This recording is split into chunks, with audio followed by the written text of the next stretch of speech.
ನೋಡ್ಕೊಂಬನ್ನಿ. ಮುಖ್ಯ ಅಧೀಕ್ಷಕರು ಕೇಂದ್ರ ಕಾರಾಗೃಹ ಶಿವಮೊಗ್ಗ. ವಿಷಯ ವಕೀಲರನ್ನು ನಿರಾಕರಿಸುವ ಬಗ್ಗೆ. ನಾನು ಮಲ್ಲಿಕಾ ನನ್ನ ಯಜಮಾನರಾದ ಚಿನ್ನಯ್ಯ ಅವರನ್ನ ಭೇಟಿ ಮಾಡುವ ಸಲುವಾಗಿ ಕೇಂದ್ರ ಕಾರಾಗೃಹಕ್ಕೆ ಅಕ್ಕನೊಂದಿಗೆ ಬಂದಿರ್ತೇನೆ.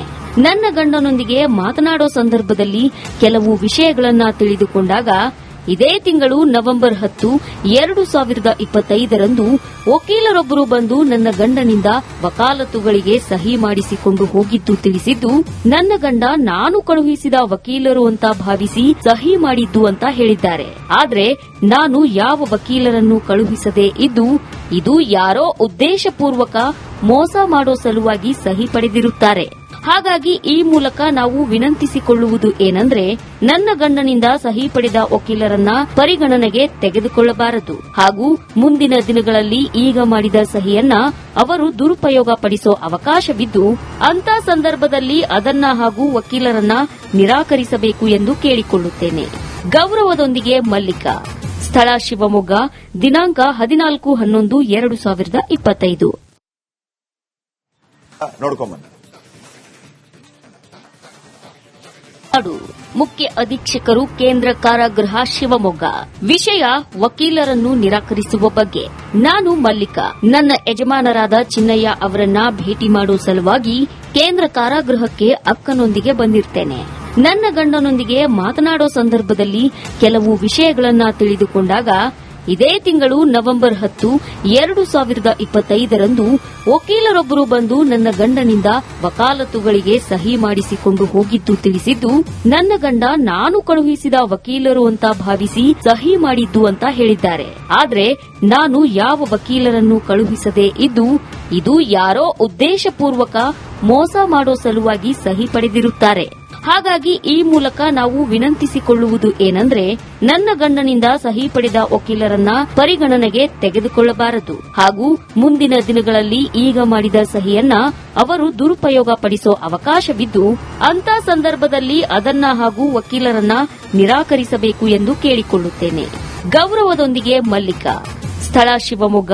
ದಿನಾಂಕ 14/11/2025. ನೋಡ್ಕೊಂಬನ್ನಿ. ಮುಖ್ಯ ಅಧೀಕ್ಷಕರು ಕೇಂದ್ರ ಕಾರಾಗೃಹ ಶಿವಮೊಗ್ಗ. ವಿಷಯ ವಕೀಲರನ್ನು ನಿರಾಕರಿಸುವ ಬಗ್ಗೆ. ನಾನು ಮಲ್ಲಿಕಾ ನನ್ನ ಯಜಮಾನರಾದ ಚಿನ್ನಯ್ಯ ಅವರನ್ನ ಭೇಟಿ ಮಾಡುವ ಸಲುವಾಗಿ ಕೇಂದ್ರ ಕಾರಾಗೃಹಕ್ಕೆ ಅಕ್ಕನೊಂದಿಗೆ ಬಂದಿರ್ತೇನೆ. ನನ್ನ ಗಂಡನೊಂದಿಗೆ ಮಾತನಾಡೋ ಸಂದರ್ಭದಲ್ಲಿ ಕೆಲವು ವಿಷಯಗಳನ್ನ ತಿಳಿದುಕೊಂಡಾಗ ಇದೇ ತಿಂಗಳು ನವೆಂಬರ್ 10, 2025ರಂದು ವಕೀಲರೊಬ್ಬರು ಬಂದು ನನ್ನ ಗಂಡನಿಂದ ವಕಾಲತ್ತುಗಳಿಗೆ ಸಹಿ ಮಾಡಿಸಿಕೊಂಡು ಹೋಗಿದ್ದು ತಿಳಿಸಿದ್ದು, ನನ್ನ ಗಂಡ ನಾನು ಕಳುಹಿಸಿದ ವಕೀಲರು ಅಂತ ಭಾವಿಸಿ ಸಹಿ ಮಾಡಿದ್ದು ಅಂತ ಹೇಳಿದ್ದಾರೆ. ಆದ್ರೆ ನಾನು ಯಾವ ವಕೀಲರನ್ನು ಕಳುಹಿಸದೆ ಇದ್ದು ಇದು ಯಾರೋ ಉದ್ದೇಶಪೂರ್ವಕ ಮೋಸ ಮಾಡೋ ಸಲುವಾಗಿ ಸಹಿ ಪಡೆದಿರುತ್ತಾರೆ. ಹಾಗಾಗಿ ಈ ಮೂಲಕ ನಾವು ವಿನಂತಿಸಿಕೊಳ್ಳುವುದು ಏನಂದ್ರೆ, ನನ್ನ ಗಂಡನಿಂದ ಸಹಿ ಪಡೆದ ವಕೀಲರನ್ನ ಪರಿಗಣನೆಗೆ ತೆಗೆದುಕೊಳ್ಳಬಾರದು ಹಾಗೂ ಮುಂದಿನ ದಿನಗಳಲ್ಲಿ ಈಗ ಮಾಡಿದ ಸಹಿಯನ್ನ ಅವರು ದುರುಪಯೋಗ ಪಡಿಸೋ ಅವಕಾಶವಿದ್ದು, ಅಂತ ಸಂದರ್ಭದಲ್ಲಿ ಅದನ್ನ ಹಾಗೂ ವಕೀಲರನ್ನ ನಿರಾಕರಿಸಬೇಕು ಎಂದು ಕೇಳಿಕೊಳ್ಳುತ್ತೇನೆ. ಗೌರವದೊಂದಿಗೆ ಮಲ್ಲಿಕಾ. ಸ್ಥಳ ಶಿವಮೊಗ್ಗ. ದಿನಾಂಕ 14/11/2025. ನೋಡ್ಕೊಂಬನ್ನಿ. ಮುಖ್ಯ ಅಧೀಕ್ಷಕರು ಕೇಂದ್ರ ಕಾರಾಗೃಹ ಶಿವಮೊಗ್ಗ. ವಿಷಯ ವಕೀಲರನ್ನು ನಿರಾಕರಿಸುವ ಬಗ್ಗೆ. ನಾನು ಮಲ್ಲಿಕಾ ನನ್ನ ಯಜಮಾನರಾದ ಚಿನ್ನಯ್ಯ ಅವರನ್ನ ಭೇಟಿ ಮಾಡುವ ಸಲುವಾಗಿ ಕೇಂದ್ರ ಕಾರಾಗೃಹಕ್ಕೆ ಅಕ್ಕನೊಂದಿಗೆ ಬಂದಿರ್ತೇನೆ. ನನ್ನ ಗಂಡನೊಂದಿಗೆ ಮಾತನಾಡೋ ಸಂದರ್ಭದಲ್ಲಿ ಕೆಲವು ವಿಷಯಗಳನ್ನ ತಿಳಿದುಕೊಂಡಾಗ ಇದೇ ತಿಂಗಳು ನವೆಂಬರ್ 10, 2025ರಂದು ವಕೀಲರೊಬ್ಬರು ಬಂದು ನನ್ನ ಗಂಡನಿಂದ ವಕಾಲತ್ತುಗಳಿಗೆ ಸಹಿ ಮಾಡಿಸಿಕೊಂಡು ಹೋಗಿದ್ದು ತಿಳಿಸಿದ್ದು, ನನ್ನ ಗಂಡ ನಾನು ಕಳುಹಿಸಿದ ವಕೀಲರು ಅಂತ ಭಾವಿಸಿ ಸಹಿ ಮಾಡಿದ್ದು ಅಂತ ಹೇಳಿದ್ದಾರೆ. ಆದ್ರೆ ನಾನು ಯಾವ ವಕೀಲರನ್ನು ಕಳುಹಿಸದೆ ಇದ್ದು ಇದು ಯಾರೋ ಉದ್ದೇಶಪೂರ್ವಕ ಮೋಸ ಮಾಡೋ ಸಲುವಾಗಿ ಸಹಿ ಪಡೆದಿರುತ್ತಾರೆ. ಹಾಗಾಗಿ ಈ ಮೂಲಕ ನಾವು ವಿನಂತಿಸಿಕೊಳ್ಳುವುದು ಏನಂದ್ರೆ, ನನ್ನ ಗಂಡನಿಂದ ಸಹಿ ಪಡೆದ ವಕೀಲರನ್ನ ಪರಿಗಣನೆಗೆ ತೆಗೆದುಕೊಳ್ಳಬಾರದು ಹಾಗೂ ಮುಂದಿನ ದಿನಗಳಲ್ಲಿ ಈಗ ಮಾಡಿದ ಸಹಿಯನ್ನ ಅವರು ದುರುಪಯೋಗ ಪಡಿಸೋ ಅವಕಾಶವಿದ್ದು, ಅಂತ ಸಂದರ್ಭದಲ್ಲಿ ಅದನ್ನ ಹಾಗೂ ವಕೀಲರನ್ನ ನಿರಾಕರಿಸಬೇಕು ಎಂದು ಕೇಳಿಕೊಳ್ಳುತ್ತೇನೆ. ಗೌರವದೊಂದಿಗೆ ಮಲ್ಲಿಕಾ. ಸ್ಥಳ ಶಿವಮೊಗ್ಗ. ದಿನಾಂಕ 14/11/2025.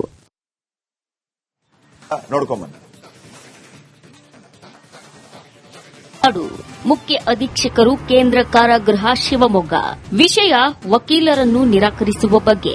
ನಾನು ಮಲ್ಲಿಕಾ ನನ್ನ ಯಜಮಾನರಾದ ಚಿನ್ನಯ್ಯ ಅವರನ್ನ ಭೇಟಿ ಮಾಡುವ ಸಲುವಾಗಿ ಕೇಂದ್ರ ಕಾರಾಗೃಹಕ್ಕೆ ಅಕ್ಕನೊಂದಿಗೆ ಬಂದಿರ್ತೇನೆ. ನನ್ನ ಗಂಡನೊಂದಿಗೆ ಮಾತನಾಡೋ ಸಂದರ್ಭದಲ್ಲಿ ಕೆಲವು ವಿಷಯಗಳನ್ನ ತಿಳಿದುಕೊಂಡಾಗ ಇದೇ ತಿಂಗಳು ನವೆಂಬರ್ 10, 2025ರಂದು ವಕೀಲರೊಬ್ಬರು ಬಂದು ನನ್ನ ಗಂಡನಿಂದ ವಕಾಲತ್ತುಗಳಿಗೆ ಸಹಿ ಮಾಡಿಸಿಕೊಂಡು ಹೋಗಿದ್ದು ತಿಳಿಸಿದ್ದು, ನನ್ನ ಗಂಡ ನಾನು ಕಳುಹಿಸಿದ ವಕೀಲರು ಅಂತ ಭಾವಿಸಿ ಸಹಿ ಮಾಡಿದ್ದು ಅಂತ ಹೇಳಿದ್ದಾರೆ. ಆದ್ರೆ ನಾನು ಯಾವ ವಕೀಲರನ್ನು ಕಳುಹಿಸದೆ ಇದ್ದು ಇದು ಯಾರೋ ಉದ್ದೇಶಪೂರ್ವಕ ಮೋಸ ಮಾಡೋ ಸಲುವಾಗಿ ಸಹಿ ಪಡೆದಿರುತ್ತಾರೆ. ಹಾಗಾಗಿ ಈ ಮೂಲಕ ನಾವು ವಿನಂತಿಸಿಕೊಳ್ಳುವುದು ಏನಂದ್ರೆ, ನನ್ನ ಗಂಡನಿಂದ ಸಹಿ ಪಡೆದ ವಕೀಲರನ್ನ ಪರಿಗಣನೆಗೆ ತೆಗೆದುಕೊಳ್ಳಬಾರದು ಹಾಗೂ ಮುಂದಿನ ದಿನಗಳಲ್ಲಿ ಈಗ ಮಾಡಿದ ಸಹಿಯನ್ನ ಅವರು ದುರುಪಯೋಗ ಪಡಿಸೋ ಅವಕಾಶವಿದ್ದು, ಅಂತ ಸಂದರ್ಭದಲ್ಲಿ ಅದನ್ನ ಹಾಗೂ ವಕೀಲರನ್ನ ನಿರಾಕರಿಸಬೇಕು ಎಂದು ಕೇಳಿಕೊಳ್ಳುತ್ತೇನೆ. ಗೌರವದೊಂದಿಗೆ ಮಲ್ಲಿಕಾ. ಸ್ಥಳ ಶಿವಮೊಗ್ಗ. ದಿನಾಂಕ 14/11/2025.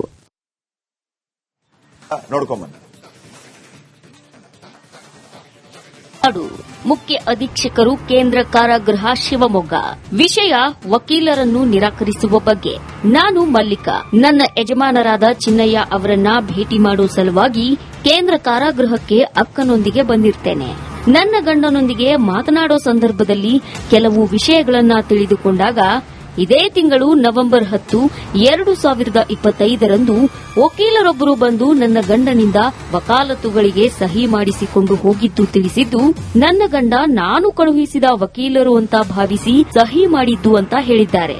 ಆದ್ರೆ ನಾನು ಯಾವ ವಕೀಲರನ್ನು ಕಳುಹಿಸದೆ ಇದ್ದು ಇದು ಯಾರೋ ಉದ್ದೇಶಪೂರ್ವಕ ಮೋಸ ಮಾಡೋ ಸಲುವಾಗಿ ಸಹಿ ಪಡೆದಿರುತ್ತಾರೆ.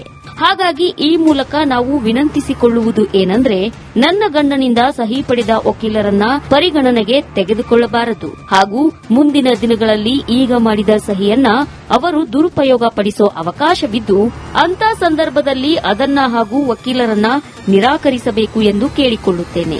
ಗೌರವದೊಂದಿಗೆ ಮಲ್ಲಿಕಾ. ಸ್ಥಳ ಶಿವಮೊಗ್ಗ. ದಿನಾಂಕ 14/11/2025.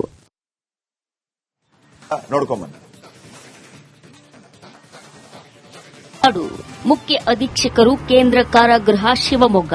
ವಿಷಯ ವಕೀಲರನ್ನು ನಿರಾಕರಿಸುವ ಬಗ್ಗೆ. ನಾನು ಮಲ್ಲಿಕಾ ನನ್ನ ಯಜಮಾನರಾದ ಚಿನ್ನಯ್ಯ ಅವರನ್ನ ಭೇಟಿ ಮಾಡುವ ಸಲುವಾಗಿ ಕೇಂದ್ರ ಕಾರಾಗೃಹಕ್ಕೆ ಅಕ್ಕನೊಂದಿಗೆ ಬಂದಿರ್ತೇನೆ.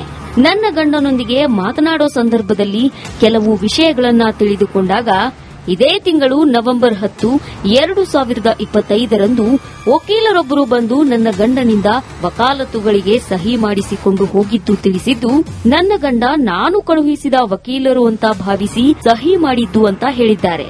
ಆದ್ರೆ ನಾನು ಯಾವ ವಕೀಲರನ್ನು ಕಳುಹಿಸದೆ ಇದ್ದು ಇದು ಯಾರೋ ಉದ್ದೇಶಪೂರ್ವಕ ಮೋಸ ಮಾಡೋ ಸಲುವಾಗಿ ಸಹಿ ಪಡೆದಿರುತ್ತಾರೆ. ಹಾಗಾಗಿ ಈ ಮೂಲಕ ನಾವು ವಿನಂತಿಸಿಕೊಳ್ಳುವುದು ಏನಂದ್ರೆ, ನನ್ನ ಗಂಡನಿಂದ ಸಹಿ ಪಡೆದ ವಕೀಲರನ್ನ ಪರಿಗಣನೆಗೆ ತೆಗೆದುಕೊಳ್ಳಬಾರದು ಹಾಗೂ ಮುಂದಿನ ದಿನಗಳಲ್ಲಿ ಈಗ ಮಾಡಿದ ಸಹಿಯನ್ನ ಅವರು ದುರುಪಯೋಗ ಪಡಿಸೋ ಅವಕಾಶವಿದ್ದು, ಅಂತ ಸಂದರ್ಭದಲ್ಲಿ ಅದನ್ನ ಹಾಗೂ ವಕೀಲರನ್ನ ನಿರಾಕರಿಸಬೇಕು ಎಂದು ಕೇಳಿಕೊಳ್ಳುತ್ತೇನೆ. ಗೌರವದೊಂದಿಗೆ ಮಲ್ಲಿಕಾ. ಸ್ಥಳ ಶಿವಮೊಗ್ಗ. ದಿನಾಂಕ 14/11/2025.